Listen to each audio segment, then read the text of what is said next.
الحمدللہ رب العالمین والصلاة والسلام علی سید المرسلین اما بعد فاعوذ باللہ من الشیطان الرجیم بسم اللہ الرحمن الرحیم۔ آج آپ کو جنات کے بارے میں اہم معلومات دیں گے کہ جنات رہتے کہاں ہیں۔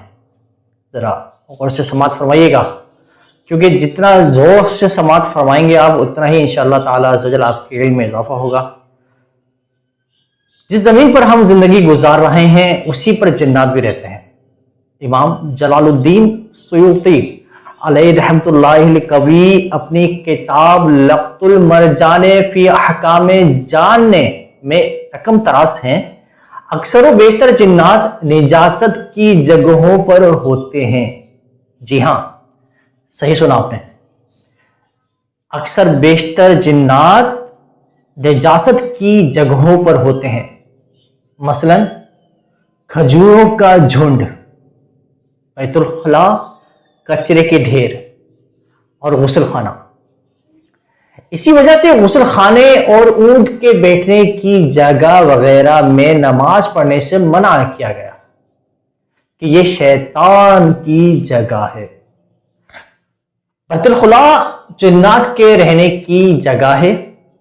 حضرت سیدنا زید بن ارقم رضی اللہ تعالیٰ عنہ سے روایت کرتے ہیں کہ شہنشاہ عالم نور مجسم شفیع دو عالم صلی اللہ تعالی علیہ وسلم کا ارشاد بابنیاد ہے، بیت الخلاء جنوں اور شیطانوں کی رہنے کی جگہ ہے۔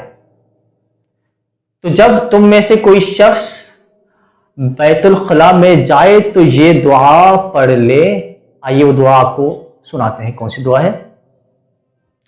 اللہم انی اعوذ بک من الخبث والخبائث۔ جی ہاں، یہ دعا آپ نے بہت سنی بھی ہوگی اور اپنے بچوں کو یاد بھی کرائی ہوگی۔ اگر نہیں کروائی تو یاد کرا دیں، انشاءاللہ بہت فائدہ مند پائیں گے۔ اس کا معنی بھی سنتے ہیں، یعنی اے اللہ عز و جل، میں پلیدی اور شیطانوں سے تیری پناہ مانگتا ہوں۔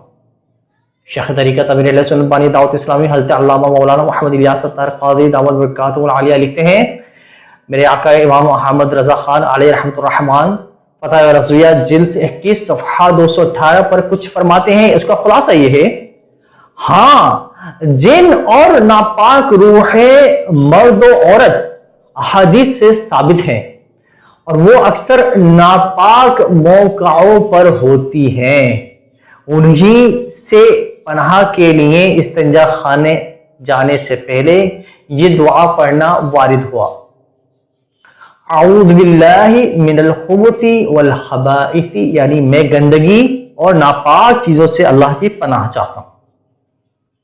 ٹیلوں اور وادیوں میں رہنے والے جنات۔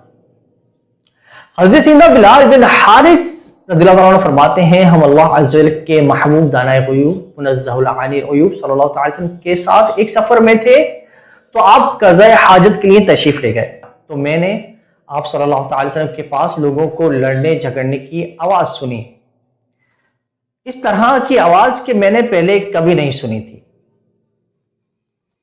جب پیارے آقا صلی اللہ علیہ وسلم تشریف لے آئے تو میں نے عرض کی، یا رسول اللہ صلی اللہ تعالی علیہ وسلم، میں نے آپ کے پاس لوگوں کے لڑنے جھگڑنے کی آواز سنی اور اس سے پہلے میں نے ایسی آواز کسی کی زبان سے نہیں سنی تھی۔